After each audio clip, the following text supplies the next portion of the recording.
किसान भाई नमस्कार। मेरा नाम है संदीप सिंह और आप देख रहे हैं हमारा पशुधन। आज हम लोग बात करने वाले हैं कि जब हमारा पशु ताजा ताजा ब्याता है तब हम उसकी देखभाल कैसे करें। जैसा कि आप सभी को पता है, मैं पिछले 3 साल से अलग अलग डेयरी फार्म पर जाता हूं और वहां से जानकारी आप लोगों के लिए लाता रहता हूं। तो आज हम लोग बात करेंगे कि जब हमारा पशु ब्याता है तो ब्याने से लेकर उसके जो 8 से 15 दिन होते हैं उनमें हम उसकी कैसे देखभाल करें ताकि आपका पशु पूरे ब्याते में अच्छे से दूध दे पाए। तो चलिए हम इस वीडियो को शुरू करते हैं। कुछ हमारी छोटी छोटी गलतियां होती हैं जिनका हमें ध्यान रखना होता है और बहुत सारे लोगों को पता होता है, लेकिन बहुत सारे लोगों को छोटी छोटी बातों के बारे में नहीं पता होता है। तो हम दलिया बनाने से लेकर उसकी जो छोटी छोटी जो बातें हैं उनके बारे में आज हम बात करेंगे।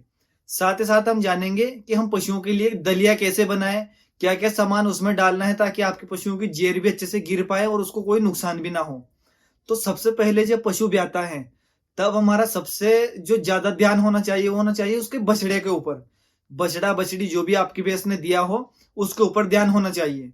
सबसे पहले जब आपकी भैंस ब्याए तो आपको अपने जो बछड़ा है तुरंत जैसे ही नीचे गिरता है उसके नाक और उसके मुंह को साफ करना है ताकि जो वो चिपचिपा जो पदार्थ रहता है म्यूकस वो उसके सांस को रोक ना पाए, क्योंकि बहुत सारे बछड़े बछड़ियों को सांस लेने में प्रॉब्लम होती है। जो कि वो चिपचिपा पदार्थ जो होता है उसको आपको साफ करना होता है और उसी भैंस के सामने फिर गाय के सामने ही उसे रहने दे ताकि वो अच्छे से चाट पाए। जितना ज्यादा वो चाटेगी उतना ही ज्यादा बच्चे के लिए अच्छा होगा, उससे जो उसका ब्लड सर्कुलेशन है शरीर में वो अच्छे से हो पाएगा। तो आप लोगों को उसके ऊपर ध्यान देना है, उसको चटवाना है उससे। अगर वो ना चाटे बाई चांस तो आपको एक साफ कपड़ा लेके सूती का उसको साफ कर देना है। ठीक है, तो ये तो हो गई अपने बछड़े की बात।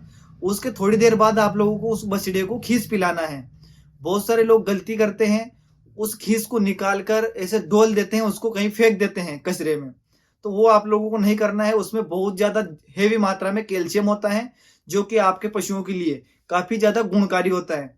तो हो सके तो उस शरीर का 10% यानी कि आपके बछड़ा अगर 30 किलो का है तो यानी कि अगर 30 किलो का लगभग होता है 25 से 30 किलो का, तो उस दिन आपको 3 लीटर दूध उसे पिलाना है। यानी कि 1.5 लीटर उस टाइम में पिला दे, 1.5 लीटर उसको शाम को पिलाना है। ठीक है, तो ऐसे आप लोगों को खिस पिलाना है। बाकी को एकदम से पूरा दूध नहीं निकालना है गाय भैंस का, क्योंकि हम क्या करते हैं जब ब्याता है तो 1-2 घंटे बाद उसका पूरा दूध एकदम से निकाल लेते हैं, जिससे कि उसके शरीर में कैल्शियम की काफी भारी गिरावट हो जाती है, जिससे कि पशु मिल्क फीवर या फिर बहुत सारी प्रॉब्लम से पशुओं को आने लग जाती हैं।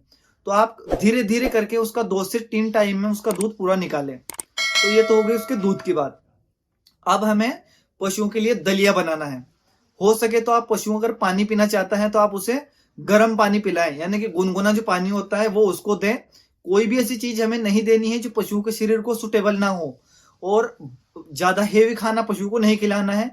हो सके तो उसे सूखा चारा अगर आपके पास है तो वो खिलाए। हरा चारा बिल्कुल कम से कम मात्रा में दे, अगर जरूरी ना हो तो ना दे, कोई जरूरी नहीं है पशुओं के लिए। इस समय पशुओं के लाड करना आपके लिए काफी ज्यादा घातक साबित हो सकता है, क्योंकि हम क्या करते हैं पशु को पहले दिन से ही खली खिला देते हैं या फिर दलिया उसको से डायरेक्ट भिगो के खिला देते हैं, तो वो पशुओं के आंतों में चिपक जाता है और हमारा पशु 2 से 3 दिन बाद बीमार हो जाता है। तो इन चीजों से बचने के लिए हम एक अच्छा दलिया तैयार करेंगे जिसमें कि जो आपका पशु जेर भी आसानी से गिरा देगा और आप लोगों को कोई भी समस्या उसमें ना होगी। तो दलिया तैयार करने के लिए आप लोगों को सबसे पहले एक गेहूं का दलिया लेना है, दूसरा आप उसमें बाजरे का दलिया भी ले सकते हैं, फिर दोनों को मिला सकते हैं। ठीक है, गेहूं का दलिया और बाजरे का दलिया जब आप लोगों ने मिला लिया है तब उसको अच्छे से सेकना है, यानी कि जो तवा जो अपना होता है, कढ़ाई आप कुछ भी ले सकते हैं, उसमें उस दलिये को सेकें। क्योंकि कच्चा खिलाना पशु की आंतों में चिपकता है जिससे कि पशु बीमार होता है, गैस बनती है पशुओं के अंदर। तो उसको सेकना है हमें। ठीक है, सेकने के बाद जब पूरी तरह से सीख जाए तो उसको गर्म पानी में डाल देना है। गर्म पानी में डाल देने के बाद उसको अच्छे से घुमाते रहे। जब वो पूरी तरह से पक जाता है तब आपको उसमें से लगभग 100-200 ग्राम उसमें हल्दी डालनी है, आधा किलो उसमें गुड़ डालना है। ठीक है, और उसमें लगभग 250 ग्राम उसमें सरसों का तेल आप मिला दें।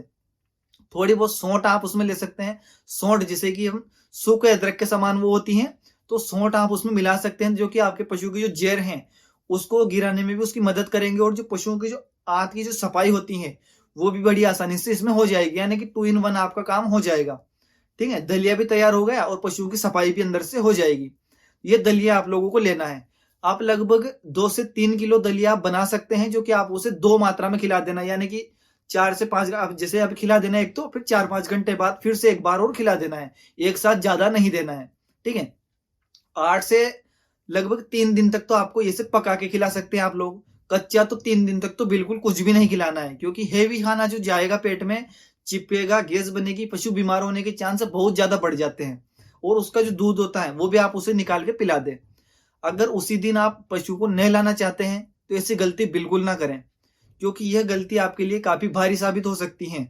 आप ऐसे एक काम कर सकते हैं, अगर पशु के पीछे ब्लड लगा हुआ है या फिर पशु गंदा है, तो आप गर्म पानी में उसके कपड़े से उसको साफ कर सकते हैं, थोड़ा बहुत नमक उसमें मिला के, तो जिससे पशु साफ भी हो जाएगा और उसे ठंड भी ना लगेगी। पशु को भीगने से जितना हो सके उतना बचाने की कोशिश करें ब्याते टाइम, क्योंकि पशु का शरीर काफी कमजोर हो जाता है, पशु एनर्जेटिक बिल्कुल नहीं रहता है, तो खुद की रक्षा नहीं कर पाता है। तो ऐसी छोटी छोटी चीजें हैं जिनका आप लोगों को ध्यान रखना होता है, ठीक है। बाकी आप लोगों को हेवी खाना बिल्कुल नहीं खिलाना है, जैसे कि मैंने आप लोगों को बताया, खली बिल्कुल नहीं खिलानी है 3 दिन तक। 3 दिन बाद आप धीरे धीरे थोड़ा थोड़ा उसको खिला सकते हैं। जब पशु को ब्याए 8 दिन हो जाए, तब आप लोगों को डिवार्मिंग पशुओं की करनी है, यानी कि 10 से 15 दिन चाहे हो जाए, 15 दिन में भी आप लोग कर सकते हैं। डिवार्मिंग का मतलब होता है पेट के कीड़ों की दवा। पेट के कीड़े पशुओं को बहुत ज्यादा परेशान करते हैं, पशु कभी भी ज्यादा दूध नहीं दे पाता है, कमजोर होता जाता है। जैसे कि बाहरी शरीर पे पशुओं के जूं, चिचड़ वगैरह लगे रहते हैं, तो ऐसे अंदर भी पशुओं के अंदर कीड़े होते हैं, जो कि आप लोगों को उसकी एक दवा आती है एल्बेंडाजोल या फिर फेनबेंडाजोल। तो आप एल्बेंडाजोल उसे टेबलेट दे सकते हैं 15 दिन बाद। बहुत सारी टेबलेट आप लोगों को मेडिकल पे मिल जाएगी, जब आप लोग पेट के कीड़े की दवा मेडिकल पर बोलेंगे।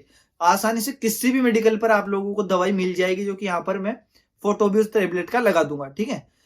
एल्बेंडाजोल ऐसी टेबलेट है जिसे आप लोग प्रेग्नेंट पशु को नहीं दे सकते हैं, तो आप लोग ध्यान रखें, जब हमारा पशु ब्याह जाए तभी उसको देना है। और फेनबेंडाजोल टेबलेट है, वो आप प्रेग्नेंट पशु को भी दे सकते हैं, इसमें कोई परेशानी पशु को नहीं होती है, ठीक है। जब पशु ब्याहे 10 दिन हो जाए, तब आप उसे भले हेवी खाना दे सकते हैं, ताकि आपका पशु जो है ज्यादा से ज्यादा अपने दूध के पीक यील्ड पर पहुंच पाए। इसके लिए आप लोग उसे खोपरा है, सोयाबीन का जो दलिया होता है वो है, गुड़ है और खली जो है, आप उन्हें सबको मिलाकर आसानी से उसको दे सकते हैं, जो कि उसका दूध का जो 50% होता है, यानी कि पशु दोनों टाइम का मिलाकर अगर 10 लीटर दूध दे रहा है, तो आप लोग उसे 4 किलो तक दलिया या फिर जो खली होती है वो खिला सकते हैं। तो छोटी छोटी बातें होती हैं, आप लोगों को ध्यान रखना है। मुझे उम्मीद है आप लोगों को वीडियो पसंद आया होगा, जानकारी आप लोगों को अच्छी लगी होगी। अगर आप लोगों को डेयरी फार्मिंग से संबंधित कोई भी सवाल है, तो आप हमें कमेंट में लिख सकते हैं, उसका जवाब भी आप लोगों को जरूर मिलेगा। और हमने डेयरी फार्मिंग का एक वीडियो बनाया था, जो कि सांवेर में एक डेयरी फार्म था, एक्टिव मूव फार्म के नाम से। ये यहाँ पर आई बटन में आप लोगों को उसकी वीडियो मिलेगी, तो वो वीडियो भी आप लोग जरूर देखना। उसमें डेयरी फार्मिंग की A to Z जो जानकारी होती है वो आप लोगों को देखने को मिलेगी।